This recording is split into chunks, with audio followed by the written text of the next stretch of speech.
Hello guys and welcome back to the channel. Today I have planned something different. It does not really have structure because it is just stuff that I found out in the last couple days, so to say, and it's something that keeps me up at night. And what if I told you that right now, at this very moment, your PC or console might be doing something you never really agreed to? Right? And just to give you a little insight, we will be talking about port scanning and DDoSing. For anyone wondering what is DDoSing, it is a cybercrime and is short for distributed denial of service. And it prevents users from accessing connected online services and or websites. And it's just there, so to say, to overwhelm a target. And the target is, like in this case, my PC, the console, or the whole network in general. And it overwhelms the target with fake traffic. And yeah, you guessed it, we're also talking about Call of Duty and Activision today. I mean, I want to make something clear. It is not that Activision is actively DDoSing my PC, but they got specific practices patented, right? That perform some data collection and analytics in real time in the background while your system is idle or in standby mode, where you as the player, so to say, you're monitored in real time based on your behavior, and this is good for the machine learning purposes, right? And the continuous up and downloading of telemetry data to the servers, which are straining my whole home network. This is all I want to say for now. And sorry, like I said, the structure is a bit all over the place, but it started with a simple network analysis. Like many of you, I noticed something odd with my connection during Call of Duty sessions, but also when not playing the game, right? When it's closed. And instead of brushing it off, I decided to dig deeper, as always. And you have to imagine, I was already worried, right? Since my PC usually takes around 20 seconds to boot up, but since I had Call of Duty installed on this machine a couple weeks ago, sometimes it would take over 2 minutes. Like you could feel that the PC was kind of stuck in BIOS, so to say, it wouldn't really boot up. And I never ever had this before. And on top of that, especially today in idle mode, when I was doing nothing on this PC and I was making some lunch in the kitchen, my PC was working like something was running in the background, if I was like playing a game or something. And I realized my CPU was sitting at 70 degrees for at least 3 hours. In the last 3 hours, my CPU was just running, like I would play games, but I only had Discord, Spotify, and Firefox open, right? So I went ahead and did a speed test, and my download and upload speeds were kind of throttled. I could tell because I have lower download, way lower upload speed. So I was left with Wireshark to analyze my traffic on my PC and especially the Ethernet connection. And based on the analysis, I've identified several notable patterns. And we've got obviously top IP activity, so to say, and which is obviously my IP, the local IP, shows the highest activity with almost 11,000 packets, right? And we have several Cloudflare IPs that appear frequently in the communications, and also Amazon Web Service IPs, which show significant traffic, so to say. And we also have protocol distribution of TCP, UDP, and IGMP. As you can see, TCP is around 7,000, UDP is around 3,800, and IGMP 39 packets. So when we talk about packets, TCP, UDP, and IGMP, they refer to different communication protocols used in computer networks.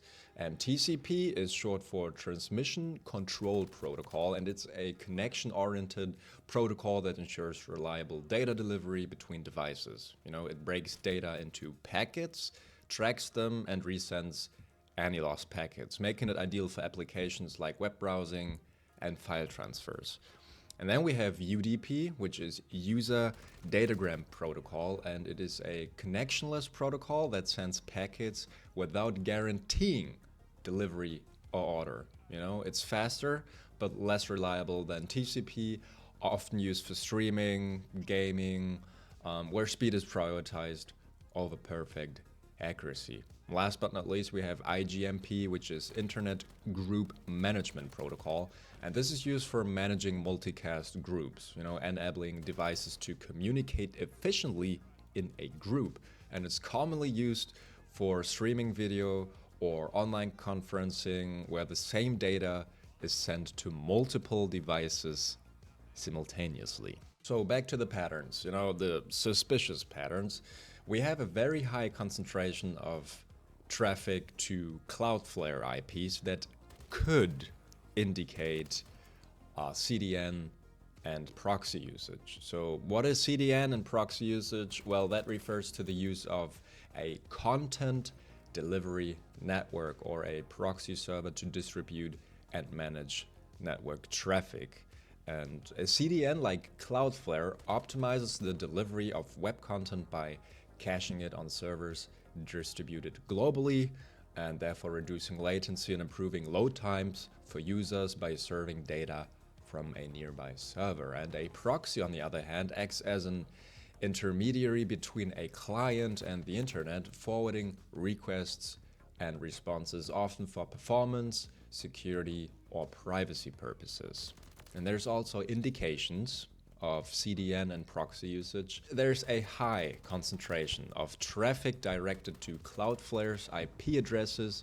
It could indicate that we have a widespread use of Cloudflare services, and many websites or services are using Cloudflare to handle that traffic for caching, DDoS protection, or load balancing, which is fine. We have proxied connections, which is traffic being routed through Cloudflare proxies rather than directly to the origin servers. And we have centralization of requests, right? The requests are not reaching diverse origin servers, but are instead funneled through Cloudflare's infrastructure, typical of CDN operation. And these patterns may be observed in web analytics or traffic logs, tools used for network monitoring, or we have certain attempts at bypassing restrictions or anonymizing connections. And we also have encrypted TLS traffic, which is visible in the packet payloads from the analysis, and multiple connections to cloud service providers like AWS, which is Amazon Web Services, and Google Cloud that are present. So keep that in mind. And encrypted TLS traffic refers to data transmitted over a network using the Transport Layer Security Protocol, short for TLS, which encrypts the communication to ensure privacy, security, and data integrity. And TLS is, so to say, the successor to SSL, which is Secure Sockets Layer, and it's widely used to secure internet connections. And key features of encrypted TLS traffic, for example, is the encryption that protects the content of the communication from being read by unauthorized parties, making it private. And we have data integrity, which guarantees that the data sent has not been tampered with during transmission. And common examples are, for example, HTTPS, which is Hypertext Transfer Protocol Secure, which secures web browsing by encrypting traffic between your browser and a website. We have encrypted emails using TLS for secure email delivery, for example, SNTP over TLS. Secure file transfers, which is like protocols like FTPS or SFTP, and VPNs. Many use TLS to secure connections. And encrypted TLS traffic is identified by its use of specific ports, for example 443 for HTTPS, and the presence of a TLS handshake at the start of the connection. And this ensures the data exchanged remains confidential and safe from interception or tampering. Now let us look at the data, some graphs that visualize what was going on, and the timeline you see here shows concentrated bursts of activity, and they could suggest potential automated or scripted behavior. We have some cloud provider traffic distribution, with Cloudflare having 4,531 packets. We have Amazon Web Services with 2,066 packets, and the Google Cloud with 640 packets. And this shows, like I said before, heavy Cloudflare usage, which could indicate CDN and proxy activity or potential DDoS protection mechanisms. Right? We also talked about this. This could also indicate that something is trying to protect me here from outside stuff. Then we have the packet size analysis and distribution, and we have some key observations. Like, most packets are relatively small, and the median here is 130 bytes. We have a large variation in packet sizes, and the standard deviation is 564 bytes, maximum packet size of 1466 bytes, which suggests MTU considerations, and the minimum packet size of 45 bytes indicates TCP control packets. We also have top 5 destination IPs, means which IPs my PC connected to the most in that time, and as you can see, all IPs next to my local IP are IPs in San Francisco in the US. How and why is my question. And I mean, there's something in San Francisco that has to do with Activision Blizzard. It is just weird that we got Cloudflare and Amazon ISPs here, even Fastly, because I never heard of that before. But it's just weird that I keep connecting to the same location over different IP addresses. And as I said in the beginning, there might be some port scanning happening, right? And this is where ports get scanned, and you might ask now, wait, what is he talking about? Well, let us switch over to some patents again, right? Because they always explain the problems that we got with the game, and the in this case the PC.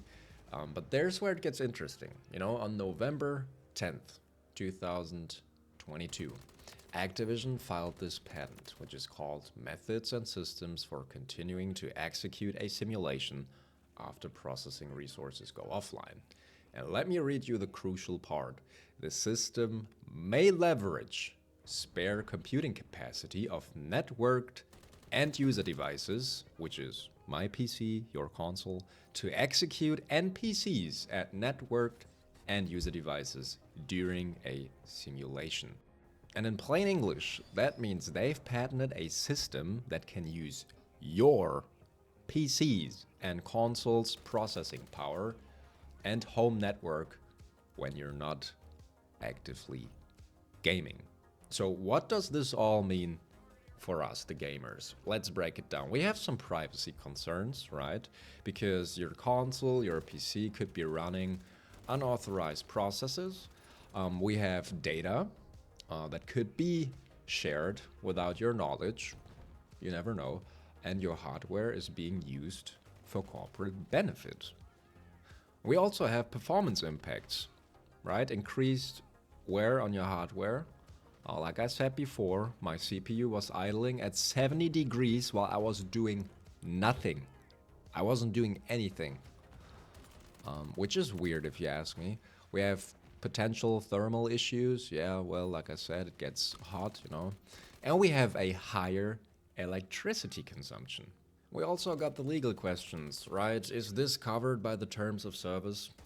I don't know. Someone has to look into that and maybe try to find it where they describe this stuff between the lines, right? Also, what about consumer protection laws? I know that in Europe here I'm definitely way more protected than in the US as a consumer, for example. So that's that. And the privacy regulation compliance, also a thing to think about. But these patterns, like I said before, they show consistent behavior that aligns perfectly with the patent's description. That's the scary part. And if you have these issues, you're not alone, because a lot of people, including me, have reported these issues. We have this unusual experience, so to say, on the PC, right? It's weird. Your PC is doing weird stuff. It just doesn't feel right, so to say. It's unusual behavior, so to say. We have unexplained network activity because, like I said before in many other videos, I have a gigabit connection. It's a single household.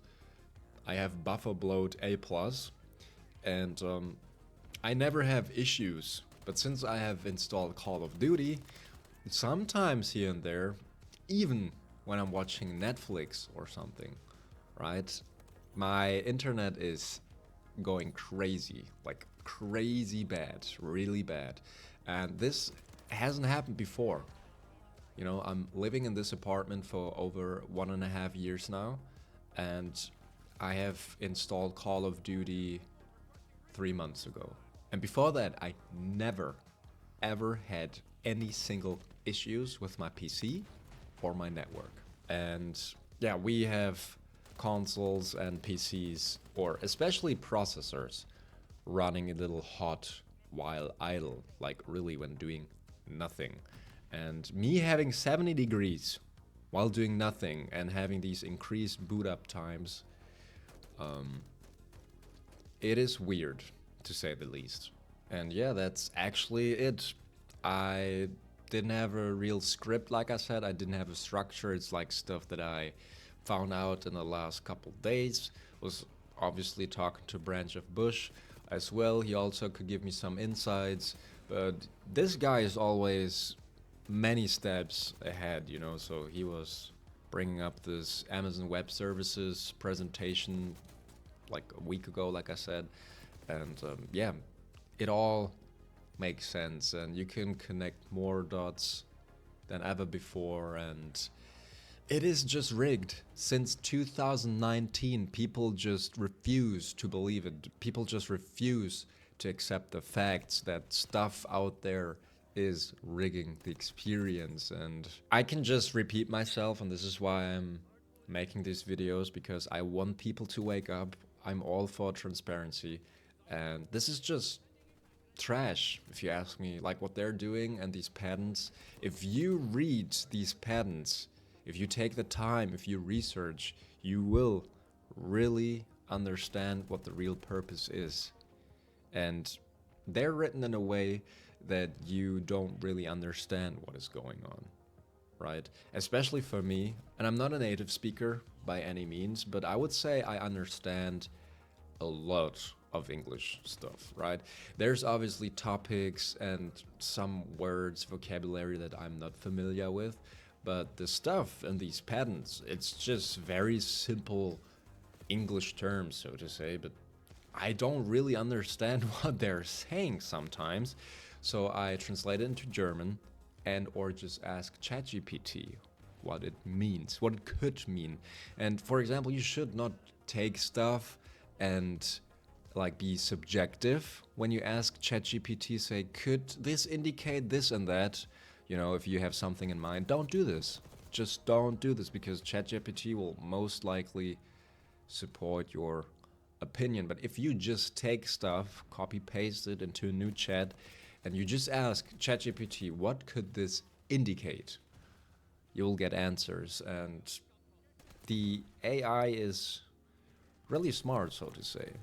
You might wonder, why does the AI know so much stuff about certain things, you know? But yeah, like I said, it's just yapping. It had no structure. I don't even know if I will upload this video. Probably yes, because I want to share my findings. And what is this message? What is the takeaway? Well, move out. Burn your computer, burn your console, burn your router, get yourself a new identity, move out, burn the house, I don't know, but they know you. They know who you are. They know your network. And if you have had any of these issues that I mentioned before, document them. Write them down. Do some speed tests, for example. I did some speed tests. I don't know if I put them somewhere in the video. I think I haven't even mentioned that, so maybe I just do it here. I don't know. Like I said, I have no structure. I'm sorry. But my connection speed is throttled 100%. And it started happening after I installed Call of Duty, because I've never, ever had any issues with my internet connection and with my PC since I live in this apartment. So something is definitely going on. If you have any input, any questions, as always, just let me know in the comments below. And I'll just catch you in the next one, guys. Take care.